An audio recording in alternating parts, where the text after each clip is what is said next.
He advertised for a wife who could cook.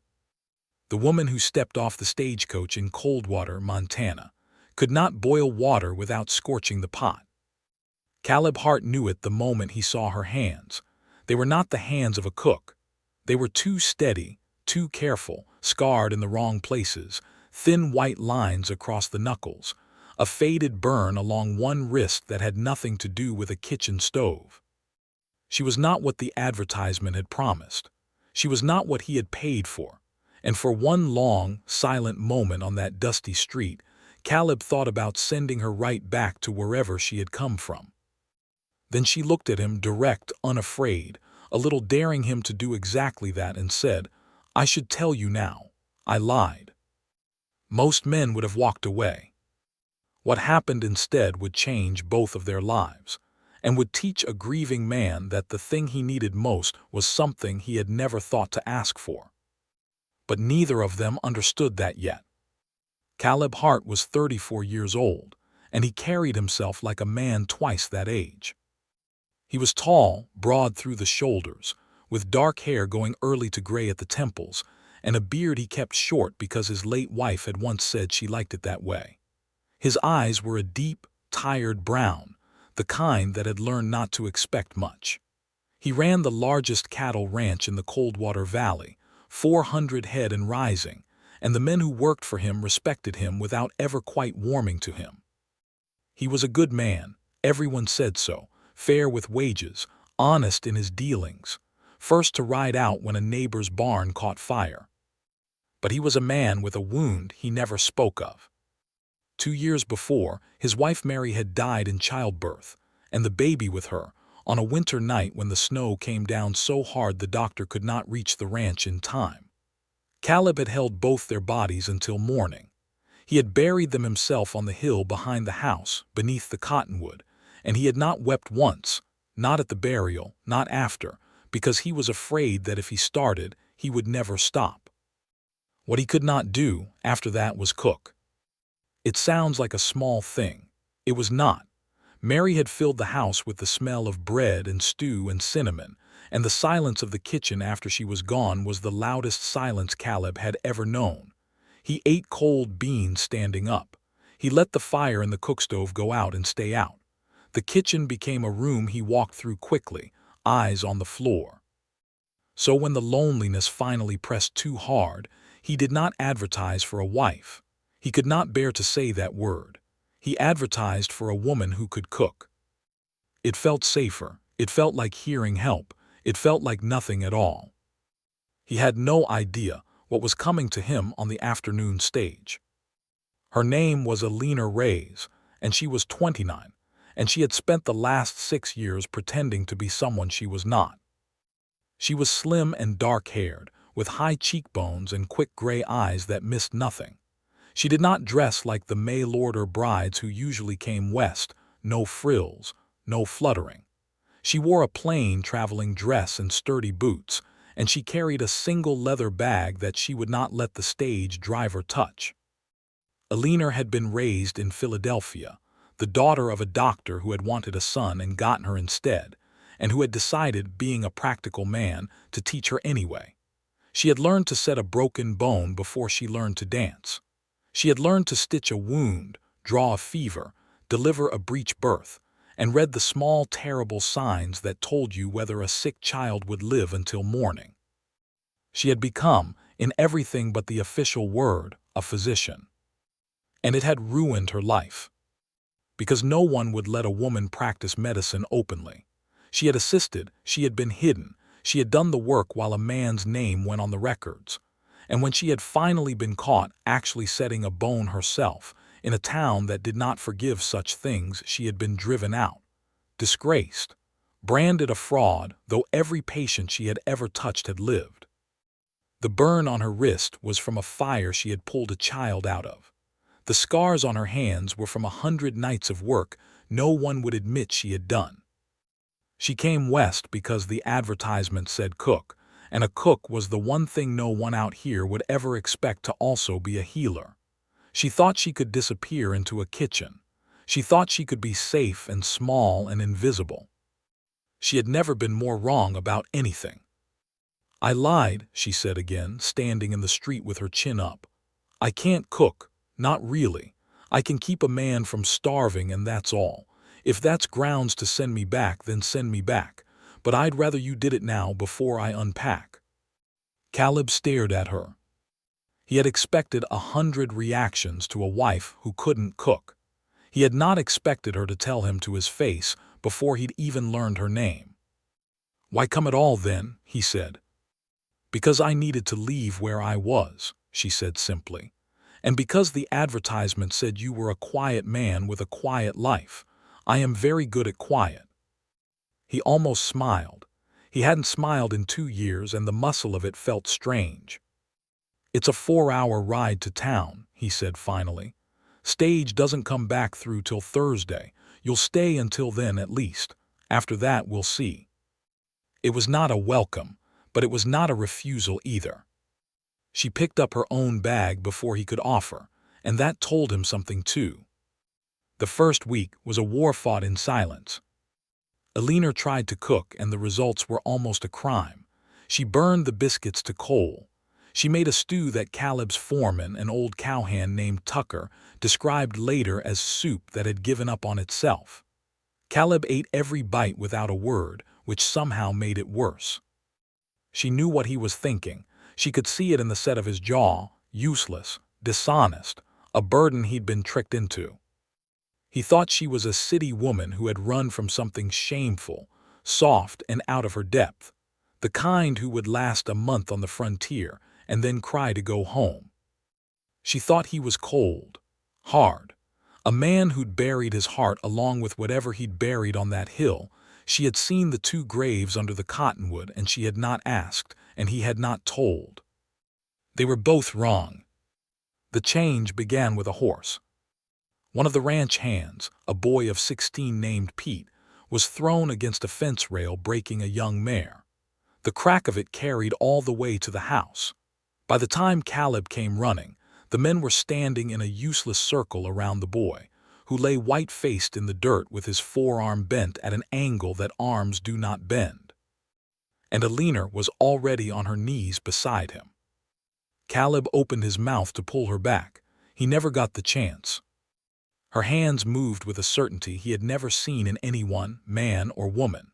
She felt along the boy's arm, spoke to him low and steady to keep him from panicking, called for a flat board and clean cloth in a voice that left no room for argument. She set the bone. Caleb heard the boy scream, heard it stop, heard Eleanor say, "The worst is over now. The worst is over." And then she splinted it and bound it as cleanly as any doctor Caleb had ever paid good money for. When it was done, she sat back on her heels, and her hands were shaking, and Caleb understood all at once that they were shaking not from fear, but from the holding still it had taken to keep them steady when it counted. "Where," he said slowly, "does a cook learn to do that?" She looked up at him. For a moment the careful mask was gone, and underneath it he saw something raw, pride and grief and exhaustion all tangled together. "I'm not a cook," she said. "I never was." The next morning she told him the truth, all of it, the doctor father, the hidden years, the work done in another man's name, the town that had run her out for the crime of being good at something a woman wasn't allowed to be good at. Caleb listened without interrupting. When she finished, he was quiet a long time. "So you came out here to hide," he said. "Yes. To pretend to be less than you are." She flinched at that because it was exactly true and she hadn't expected him to see it so plainly. "It's safer to be small." Caleb looked out the window, toward the hill, toward the cottonwood. "My wife died because the doctor couldn't reach us in time," he said. It was the first time he had said it aloud to another living soul. "Snow. He was 4 hours away and the road was gone. I had her in my arms and I didn't know a single thing that might have saved her. Not one." The kitchen was very still. "There's no doctor in this whole valley," he went on. "Closest one's in town, and town's a half-day's ride in good weather. People here patch themselves up or they die. That's just how it is." He turned to look at her. "And you want to spend your life pretending you can't do the one thing this place needs most." Eleanor had no answer for that. Word got out, the way it always does in small places. Pete's arm healed straight and strong, and Pete's mother told the neighbor, and the neighbor told the church. The first to come was a rancher's wife with a baby that wouldn't stop coughing. Eleanor met her at the door with her chin up, ready to be turned away or worse. Instead, the woman just held out the child and said, "They told me you'd know what to do." She did know. After that they came steadily. A man with an axe wound, a girl with a fever the whole family had given up on, an old woman whose heart fluttered like a trapped bird. They came shy and desperate, hats in hand, and Eleanor never turned anyone away, and not one of them ever called her a fraud. Caleb watched it happen from the edges. He watched the woman he'd nearly sent back on the stage become, week by week, the most important person in the valley. He cleared out the old tack room and helped her make it into a place to work shelves for her bottles and instruments, a clean cot, good light. He never said much, but he was always there, holding a lamp, fetching water, his big quiet presence steadying frightened patients without his ever meaning to. And somewhere in all of it, without either of them deciding it, the house stopped being so silent. She still couldn't cook. They laughed about it, finally, actually laughed, the night she set the cornbread on fire and Caleb pulled it smoking from the oven and announced, gravely, that she had killed it twice to be sure.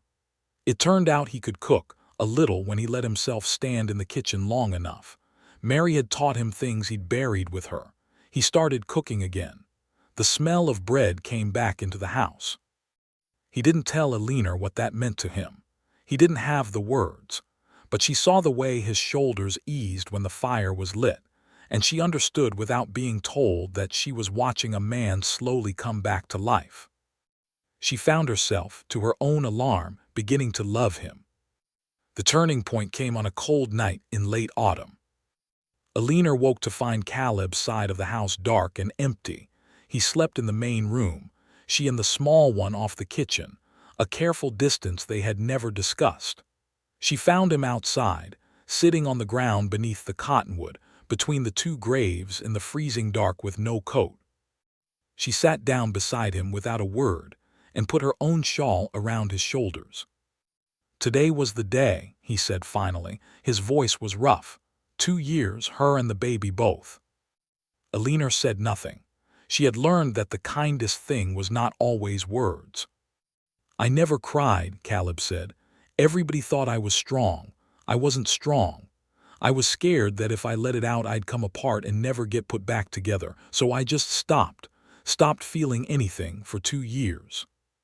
He turned to her, and in the starlight she saw that he was crying now at last, silently, the tears running into his beard. "And then you came," he said, "and you couldn't cook to save your life, and you lied to my face the first minute I met you, and somehow you brought this whole place back to life. The men, the neighbors, Pete's arm, this house." He shook his head. "Me, you brought me back, and I didn't even ask you to." Eleanor reached up and wiped a tear from his cheek with her scarred, careful hand. "You did ask," she said softly. "You just asked for the wrong thing." He laughed, a broken, grateful sound, and then he wept properly for the first time in 2 years, and she held him under the cottonwood until the worst of it passed. Neither of them spoke of love. They didn't need to yet. Something deeper than a confession had passed between them, the simple, enormous thing of being truly seen. Winter came hard that year, the same as the winter that had taken Mary. It came with a storm out of the north that buried the valley in 3 days of snow and howling wind, and on the worst night of it, a rider beat on the door, a half-frozen boy from the Dawson place, 8 miles out, screaming that his mother had gone into labor early and something was wrong, terribly wrong, and there was blood. Eleanor was already pulling on her coat. "You can't," Caleb said. "Eleanor, look at it.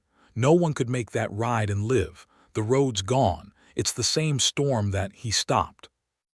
It was the same storm that had killed his wife.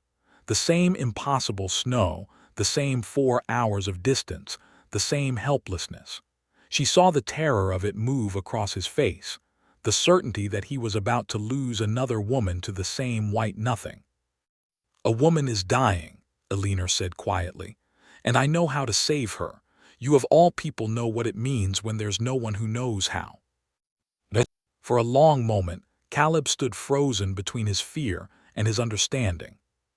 Then he reached for his coat. "You're not going alone," he said. "I know this country blind. I'll get you there. We go together or not at all." What they did that night, men in the valley would talk about for years.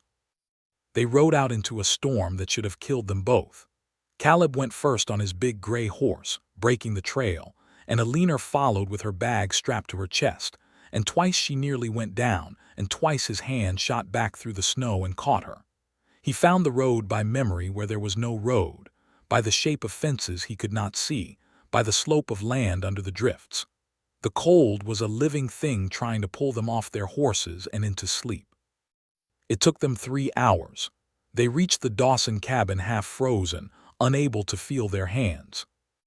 And Eleanor went to work. It was a breech birth.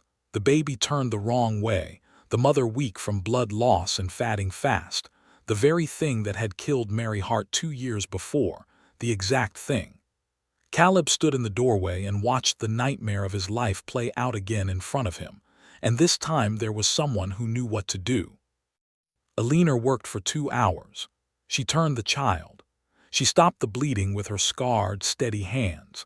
And just before dawn, in a freezing cabin at the end of a road that didn't exist, she laid a living, squalling baby girl on her exhausted mother's chest. Both of them lived. The mother and the child both lived. Caleb Hart stood in the doorway and wept for the second time in 2 years, but these were different tears entirely. When the storm finally broke and they rode home in the white morning light, neither of them spoke for a long while. The valley lay clean and shining and impossibly quiet around them. At the gate of the ranch, Caleb stopped his horse. "I advertised for a wife who could cook," he said. Eleanor looked at him, exhausted, snow in her hair, more beautiful than anyone he had ever seen. "And you got a woman who can't boil water," she said. "No," Caleb said. "I got a woman who can pull a life out of a storm. I got the thing this whole valley needed and never had. His voice caught, "I got back the part of myself I buried on that hill. You're worth 1,000 cooks, Eleanor. You're worth everything." He took off his glove in the cold and reached for her bare hand. "I never asked you the right question," he said. "So I'm asking it now. Not for cooking, not for keeping a house. Stay because I love you. Marry me because I can't imagine the rest of my life without you in it." Eleanor Reyes, who had spent 6 years pretending to be less than she was, who had come west to disappear into a kitchen and be small and safe and invisible, looked at the man who had seen exactly who she was and wanted her more for it. "Yes," she said. They were married in the spring, under the cottonwood on the hill, and Caleb planted flowers on the 2 old graves that morning so that the whole place would be beautiful for it. The entire valley came, every family she had healed, every life she had touched, Pete with his strong, straight arm, the Dawson baby in her mother's arms. They came not for a wedding so much as out of love for the woman who had made the place whole. Eleanor never did learn to cook. Caleb did the cooking until the end of their days, and he liked it that way, because the kitchen no longer held only ghosts. She built the valley's first real clinic in the years that followed, and trained 2 young women to do the work after her, and never again in her life did anyone make her pretend to be less than she was. He had advertised for a wife who could cook. What came to him on that afternoon stage was a woman who could mend broken bodies, who could ride into a storm that had once stolen everything from him, and ride back out again with life in her arms, who could heal not just the people of the valley, but the buried, frozen heart of the man who had nearly turned her away. He had asked for the wrong thing. He had spent 2 years asking for small, safe, silent things, because he was too afraid to ask for what he truly needed. And the woman who came anyway, the woman who lied to his face in the first minute and told him only the truth ever after, gave him the one thing he had never thought to want. She gave him back his life.